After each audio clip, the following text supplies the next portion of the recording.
Ukraine became independent in 1991, and these last 31 years were quite eventful. They were very turbulent, full of various events, political changes, conflicts, and of course, in order to understand the current war, the Russian invasion to Ukraine, you have to understand these 31 years. Hello, I'm Dr. Sam, this is Dr. Sam's Health. I continue making videos about the war in Ukraine, about Ukrainian history, and all these factors that led to this war, as well as my forecasts, my understanding of what's going on and what is going to happen in Ukraine, what to expect. Regular disclaimers, and maybe somewhat irregular disclaimer. I'm not a historian, I'm a physician, I'm a medical doctor, psychiatrist. I do not give any kind of medical advice here. I am not a super credible source of historical information, but I was born in Ukraine, I lived in Ukraine for almost 3 decades. I have lots of friends there, I gather information from various sources and I analyze this. And I'm a scientist, I've got this analytic mind. I'm trying to come up with plausible, reasonable explanations for whatever is happening there right now. Also, I think it's my contribution to Ukrainians, to Ukraine, to the general cause of Ukraine. The war in Ukraine is stopping. So please help me spread these videos, share them on social platforms, like, subscribe, leave comments, and also part of my disclaimers is that I'm sorry, there will be things that likely some people will not like. And I apologize for that, but this is just merely my opinion that I do not necessarily want to withhold. And I think that the situation actually asks for me talking about these things directly. So, without further ado, let's get into the Ukrainian history. We just spoke about ancient history prior to 1991. And right now, I think it's a good time to talk about the modern history of Ukraine, the history of Ukrainian independence. At the end of the day, in 1991, Soviet Union collapsed. And Soviet Union, when it collapsed, Ukraine became independent with Crimea, which became an autonomic Republic of Crimea as part of like some sort of a 25th region or province in Ukraine. We had 24 plus Crimea. And we had a very interesting history in the last 31 years, effectively, right? So first of all, we had 5 presidents. The first 2 were, I would say, like, after a while, I can say they were just amazing people. First of them was Leonid Kravchuk, who pretty much was part of this separation part. So Ukraine has separated from Russia, became an independent country. He was the guy responsible for creation of constitution, creation of Ukrainian parliament called Verkhovna Rada, and pretty much Ukraine taking some sort of a very nice neutral stance, which was actually followed by his by the second president of Ukraine, Leonid Kuchma, who stayed for, I think, 2 terms. And he was also, as well as Leonid Kravchuk, they both were, old Soviet Union party functionaries. They were very keen diplomats, and they were actually pretty good. I remember that at the time when Kuchma was re-elected, he had some sort of a program and so on. And I remember a buddy of mine, I was in medical school then, coming one day to the school and saying, I just was watching his speech and it sounded like, wow, like the best thing he achieved was that there was no war. And we all laughed, and it sounded so stupid that there is no way. What kind of war are we talking about? But right now, I think that these words were quite prophetic. So these 2 were kind of okay presidents. They made everybody happy. They did not lean towards Russia. They did not lean towards Europe. Ukraine maintained its course. We were trying to build some sort of a democracy, very corrupt one, obviously, but democracy was still kind of there. The whole idea of European values, free market, democracy, elections, things like this, they were present. Then, and by the way, in each election, I remember it clearly, the question of Russian language becoming second official was a huge topic. And I've got a strong feeling that actually first couple of elections, people who would say that Russian language should become second official, they were winning, effectively. And Leonid Kuchma was not an exception. And then it somehow wouldn't have. But, when half of the country speaks Russian as their first language, myself included, it becomes a very important bet. We'll definitely talk about language in one of the videos, but I wanted to move on to the most recent event that happened in this century. So 2004, we had another election, and there were two candidates, Viktor Yushchenko, like very pro-Western, pro-European politician, who, in my opinion, was quite a weak president, and it was kind of obvious that he would become a very weak president. He was more of like thinker and somebody who would declare lots of things that wouldn't do anything. And his opponent, unfortunately, was very pro-Russian mafioso, Viktor Yanukovych, the guy who has been spent some time in prison for assault and robbery, and somehow these sentences were lifted, and he was technically somebody who has never been to prison.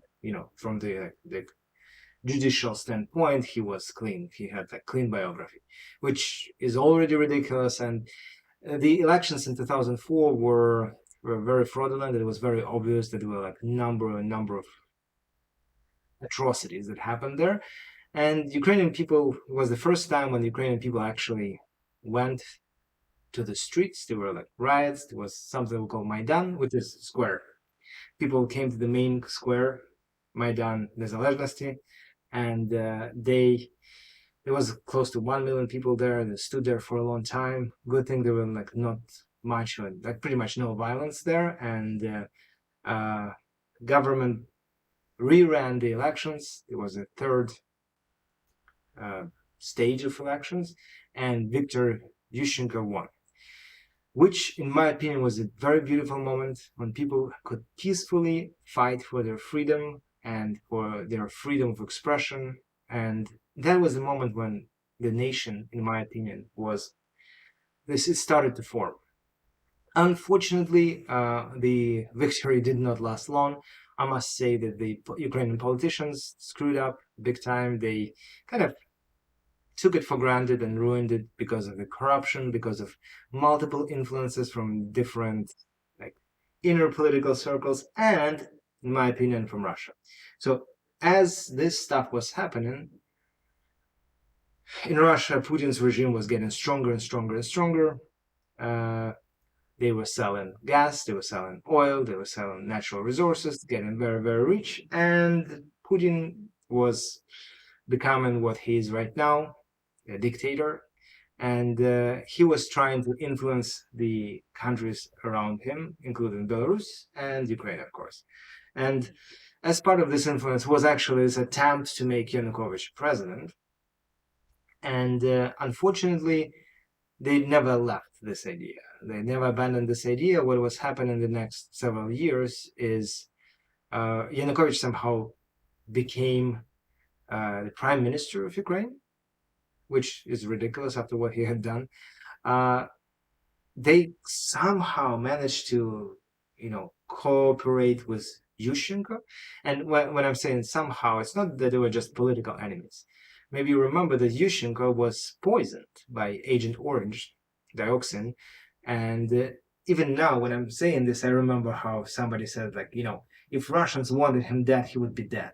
But as modern history shows, Russians are quite inept in everything they do. They manage to botch number of assassinations, I think, including Yushchenko, Navalny, I think Skripal family in UK, and many, many other people, and many other things. Just looking at the way they wage this war, it's just ridiculous. But nevertheless, after a while, Yanukovych became a president in 2010. which is also ridiculous. And he was a president between 2010 and 2014. And 2014 is the year when this current war actually began.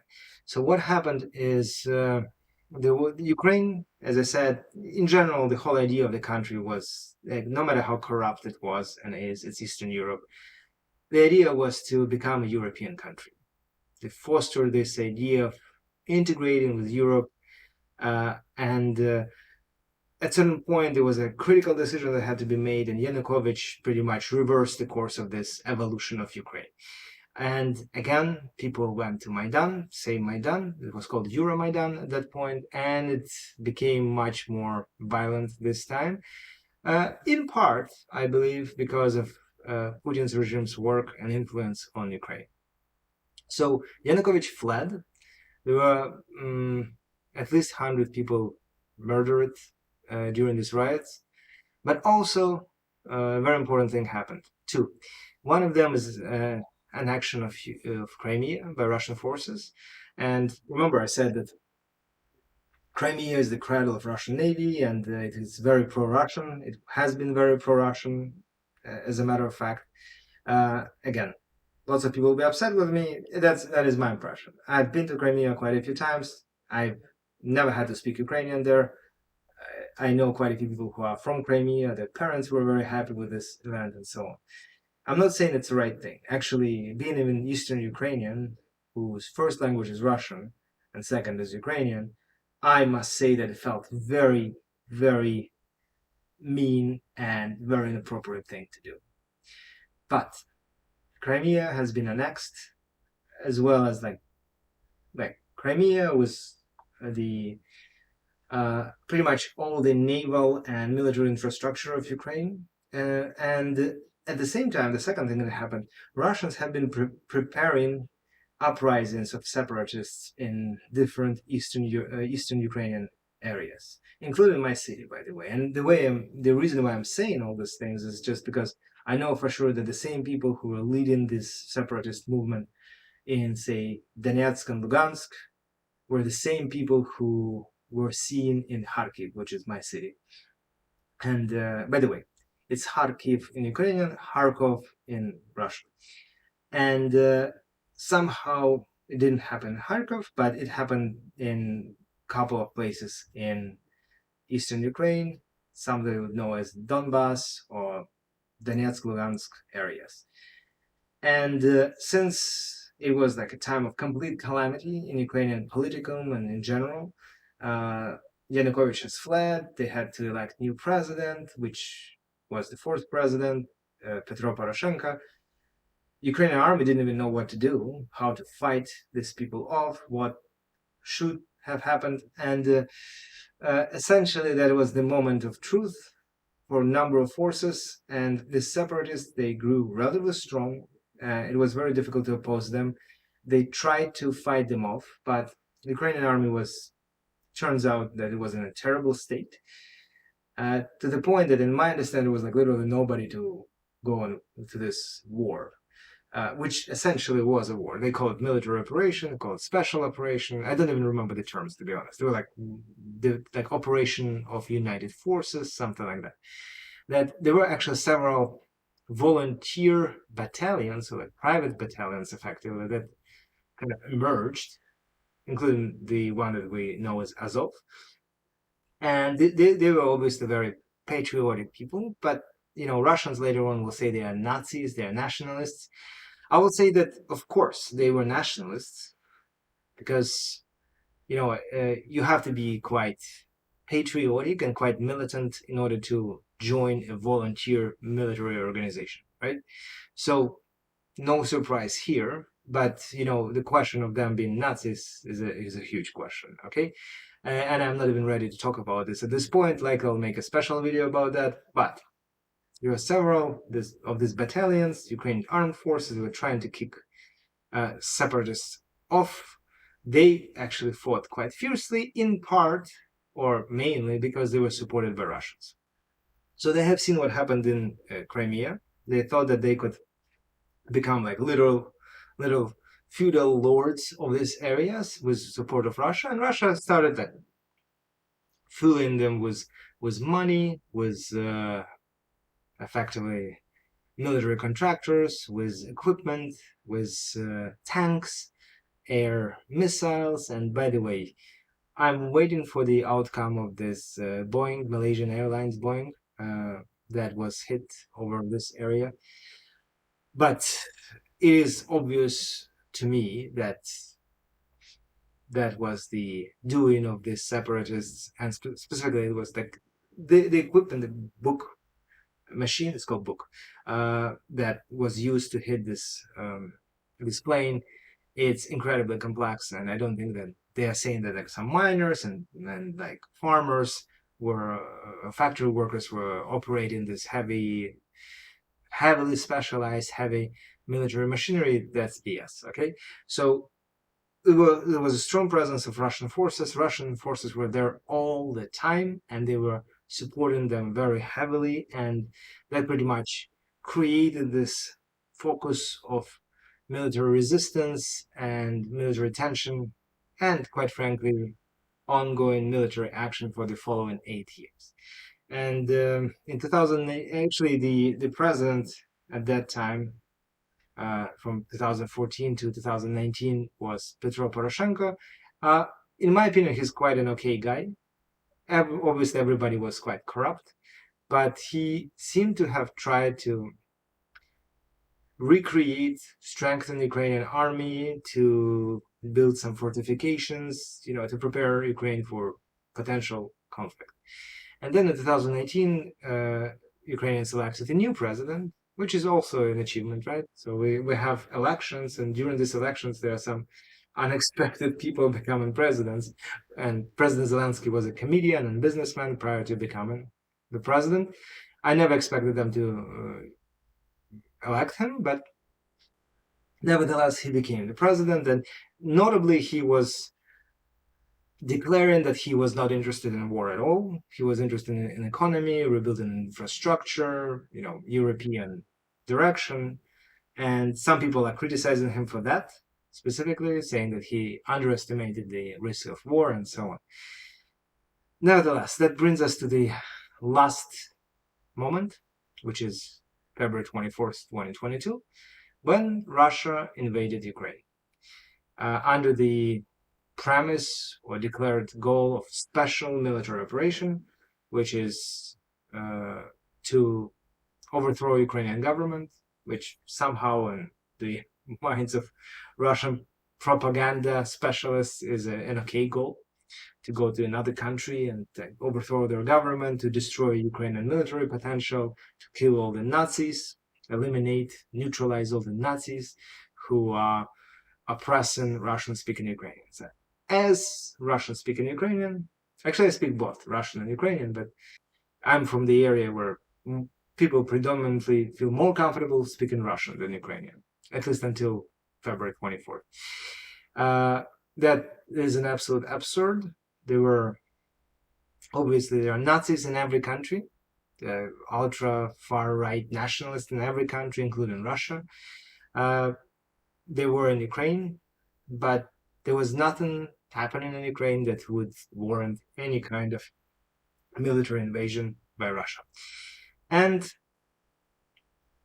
I think it's time for me to wrap up this video. I provided you with the basic historical facts. Now you can have a picture of what has been going on in Ukraine in the past 1500 years or so, maybe 16.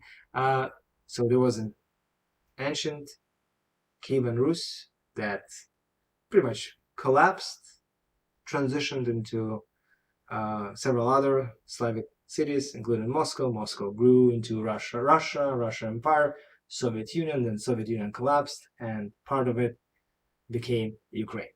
So that's the general trajectory, and I think I have provided you with the basic information about like Ukrainian presidents, democratic movements, European integration aspirations, and all the factors that led to the invasion and the war that essentially started in 2014, but there was a huge invasion in 2022, just recently. So my next video will be exactly about that, specifically what happened on February 24th, 2022, and what exactly led, what was the sequence of events, what in my understandings were the way of thinking of Russians, and how Ukrainians bravely fought them off and ruined all their plans, and what's going to happen next. So that is my plan. Thank you so much for listening. I really appreciate if you could keep this video up by leaving comments, subscribing, hitting the like button, checking out my website, drsamshealth.com, and I will work over the course of the next several weeks on several videos on this conflict. Again, as I think it's the best way for me to keep the world informed about what is happening there, and my contribution to hopefully the end of this war. Thank you for watching. See you soon.